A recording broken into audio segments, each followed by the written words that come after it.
Kilala mo ba yung kaklase mo noon na parang ordinaryo lang? Ngayon, ang yaman na niya. Pero ikaw, nagtatanong pa rin kung bakit parang hindi umaangat ang buhay mo. Ano nga ba ang ginawa niya na hindi mo ginawa? Ano ang sekreto niya sa tagumpay? Sa video na ito, aalamin natin kung bakit yumaman ang kaklase mo at kung paano mo rin ito pwedeng magawa.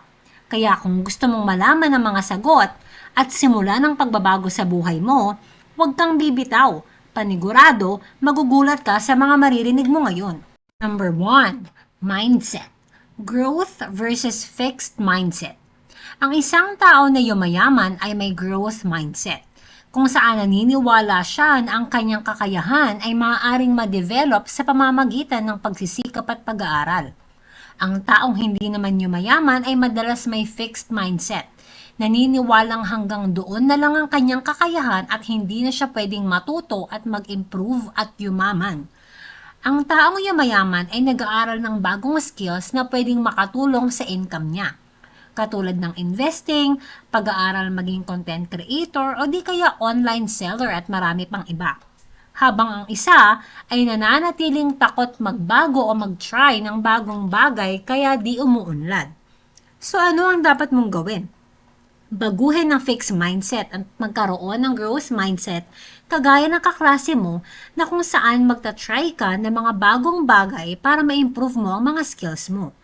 Matutong mag-take ng risks at mag-invest sa sarili tulad ng pag-aaral ng bagong skills sa YouTube, maghanap ka ng taong makakatulong sa'yo o pwedeng magturo sa'yo at i-apply agad ang mga natutunan. Remember, learning is nothing without taking action. Number 2. Pagpaplano at pag-set ng goals.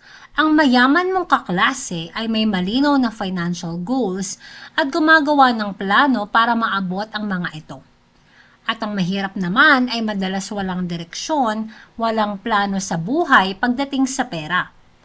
Yung yumayaman ay may goal na makaipon, for example, ng 500,000 sa loob ng 5 taon. Kaya nag-iipon siya ng mahigit 8,000 pesos kada buwan. Yung isa naman ay sobrang naka-YOLO mindset or you only live once na walang balanse at gumagastos ng lahat ng kanyang kita dahil wala siyang goal. Hindi niya iniisip ang future, ang iniisip niya lang yung ngayon. So ano ang dapat mong gawin? Mag-set ka ng short-term at long-term financial goals. Halimbawa ng short-term goal ay sa loob ng 6 na buwan, dapat makagawa na ako ng YouTube channel para maging additional income ko or masimulan ko na ang maliit na negosyo na matagal ko nang pinaplano. Sample naman ng long term ay within 5 years, yung kita ng YouTube channel ko ay katumbas na ng sweldo ko sa trabaho. Gumawa din ng plano tulad ng paggamit ng budget system, kagaya ng 50-30-20 rule, na kung saan ay yung 50% mo ay mapupunta sa pangunahing pangangailangan nyo, 30% naman ang mapupunta sa mga wants, kagaya ng mga entertainment or perhaps pagkain sa labas, at yung 20% naman ay mapunta sa savings or investments mo. Number 3, pag-invest versus paggastos. Ang yumayaman mong kaklase ay naglalagay ng pera sa investments tulad ng stocks, MP2, real estate property, crypto, negosyo at iba pa. Ang taong hindi yumayaman ay laging inuuna magmukhang mayaman at paggastos sa luho. Ang dami kong kilala na pag nakita mo mukhang mayaman pero napakadami palang utang. Bigyan kita ng halimbawa. Ang mayaman, ini-invest ang pera para makabili ng mga asset na kung saan makakadagdag sa kita niya kada buwan. Kagaya ng paglagay ng pera sa negosyo, MP2, mga digital banks na malaki ang patubo at iba pa. Yung iba naman na mahihirap, ginagastos ang pera para bumili ng bagong cellphone, pagsha-shopping na madalas, laging pagpapalit ng kotse kahit di naman kailangan. Ano ang dapat mong gawin?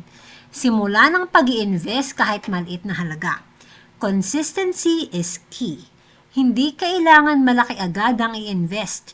Ang importante, lagi mo ito gagawin hanggang ma-reach mo ang investment goal mo.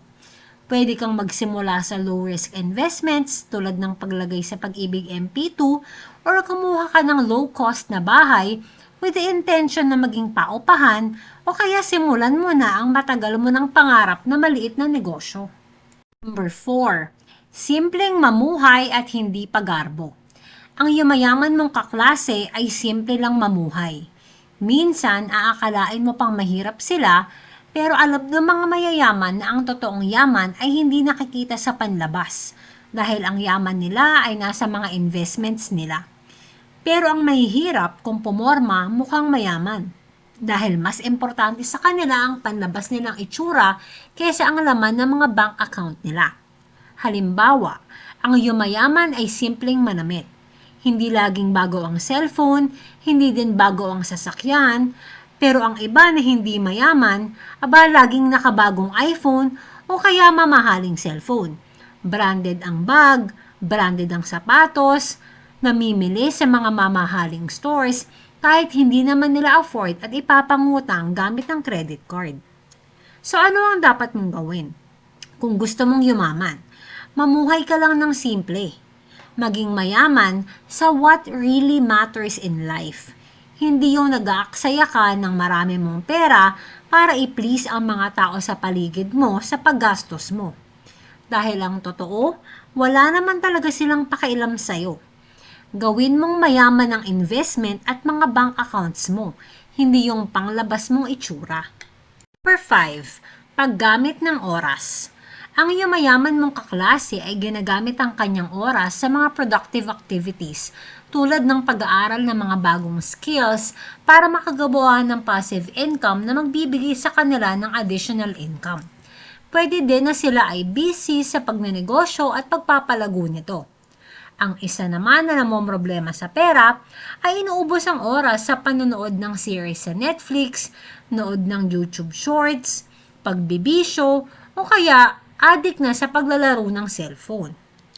Halimbawa, ang yumayaman mong kaklase ay nag-aaral ng e-commerce sa gabi, pwedeng pagtapos ng trabaho nila, sila ay gumagawa ng mga online content o kaya mga digital products o kaya nagbabasa sila ng mga books tungkol sa finances at iba pang mga productive na gawain. Yung iba naman, nanonood lang ng Netflix ang magdamag. So ano ang dapat mong gawin? Gumawa ka ng daily schedule. Maglaan ka ng oras para sa self-improvement mo at side hustle na makakatulong para magkaroon ng bagong pagkukunan ikaw ng income. Hindi ko naman sinasabi na huwag kang manood ng Netflix or mag-enjoy. Imbes, ibalanse ang paggamit ng oras para sa ikakayaman mo at hindi puro sa entertainment lang. Ngayong alam mo na ang mga ilang dahilan kung bakit yumayaman ang kaklase nyo, paki-comment naman ano pa ang ibang dahilan kung sa palagay mo bakit yung iba ay yumayaman at yung iba ay naiiwan.